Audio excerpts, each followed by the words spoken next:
안녕하세요. 김사유입니다. 오늘 소개해드릴 책들은요, 한국 근현대사를 살펴볼 수 있는 4권의 책입니다. 책에 대한 간단한 소개와 함께 책의 한 구절을 함께 읽어드리려고 합니다. 그러면 첫 번째 책부터 소개해드리도록 하겠습니다. 첫 번째 책은 컬렉터, 역사를 수집하다, 박건호 지음, 출판사는 휴머니스트입니다. 여러분, 미시사 좋아하시나요? 일반적으로 거대 역사, 거대 담론이라고 부를 수 있는 것이 교과서, 그 중에서 정치사와 사회사가 있습니다. 지배층 중심의 역사나 사회구조 중심의 역사를 주로 다루는 것을 거대 역사라고 합니다.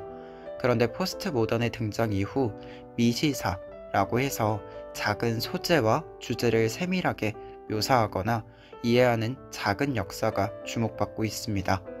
이러한 작은 역사는 더 많은 사람, 동물, 식물, 사물 등을 역사에서 다룰 수 있게 해주었습니다. 이 책은 그 중에서도 사물과 사람의 역사를 다루는 미시사책이라고 할 수 있겠습니다. 총 14개의 챕터로 구성이 된 책이고 일상을 역사적으로 보는 법을 잘 보여주고 있습니다.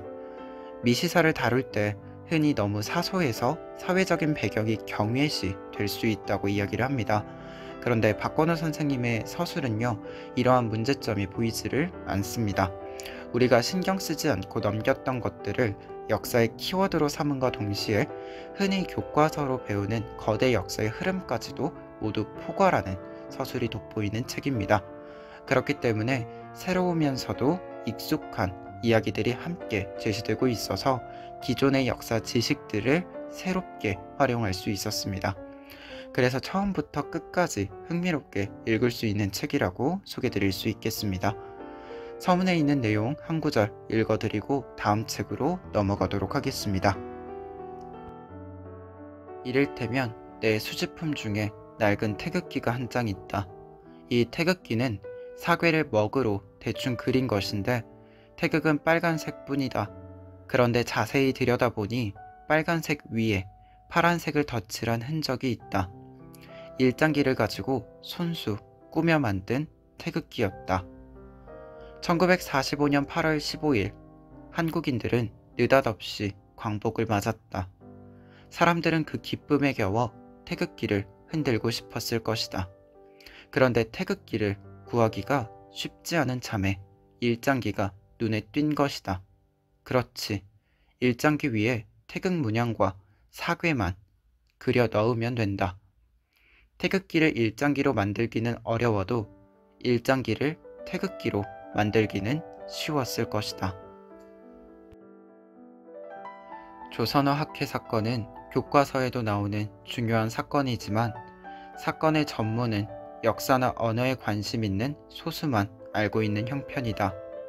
언어는 사람의 생각과 행동을 이루는 기초이자 토대다.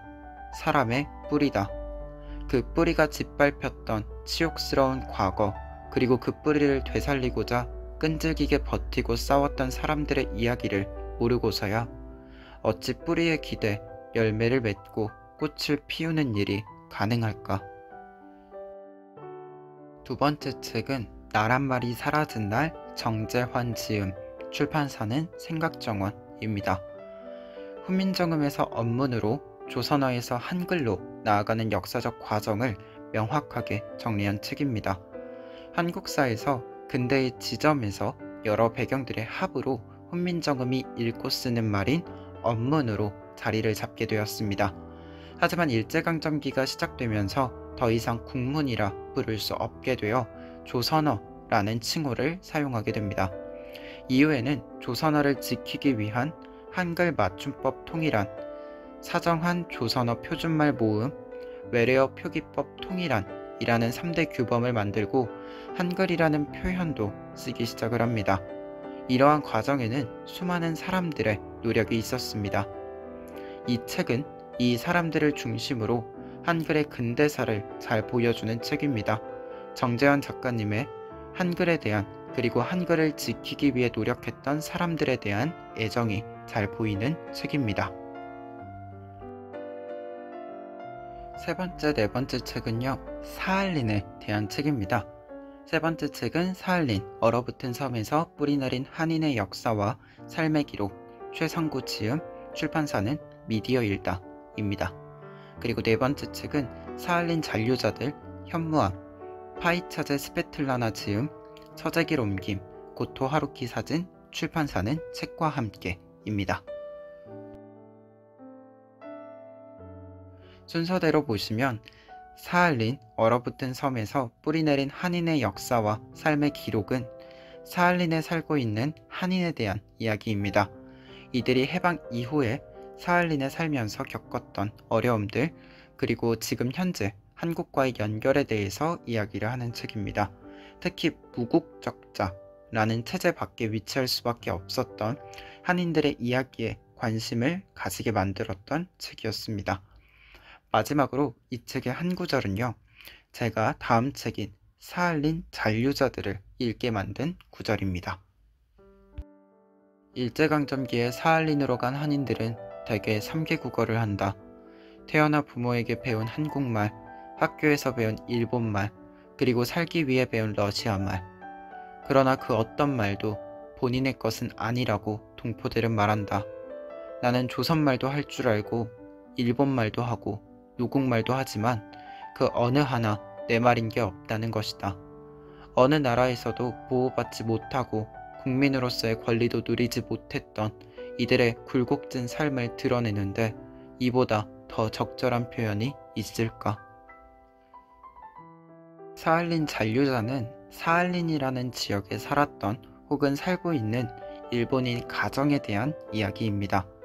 하지만 정확히 일본인이라는 것은 표면적으로 보여지는 국적일 뿐 실제로는 한국인, 일본인, 러시아인이라는 다층적인 정체성 아래 구성된 가족들의 이야기입니다.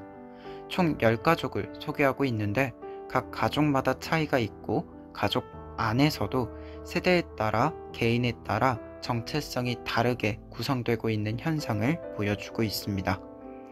흔히 역사는 현대사라고 이야기를 합니다.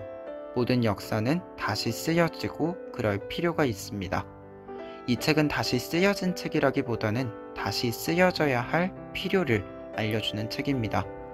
일제강점기, 해방이라는 역사에서 이들의 존재는 소외된 존재들이었다는 점과 이들의 존재는 트랜스내셔널이라는 틀로서 역사를 해석해야지만 조금이나마 이해할 수 있기 때문입니다. 이 책은 과거를 이야기하는 역사책이 아니라 현재를 기록하고 이야기하기 위한 역사책입니다. 역사라는 것이 현재의 기록을 남기기 위한 역할을 어떻게 수행해야 하는지 잘 보여주는 책이었습니다. 그러면 마지막으로 책의 한 구절 읽어드리고 영상 마무리하도록 하겠습니다. 이 구절은 우리가 다층적인 정체성을 가진 사할린 잔류자들을 어떻게 함께 해야 하는지 잘 보여주고 있습니다. 알리나와 알리사 같은 귀국자의 아이들이나 청년들은 경우에 따라서는 러시아인, 일본인, 한국인이기도 하고 어떤 때는 그들 모두이기도 하다. 이들은 세 나라에 걸쳐 있는 인재다. 이 문화를 수용하고 전달하는 이들이 지닌 힘과 가능성은 매우 크다.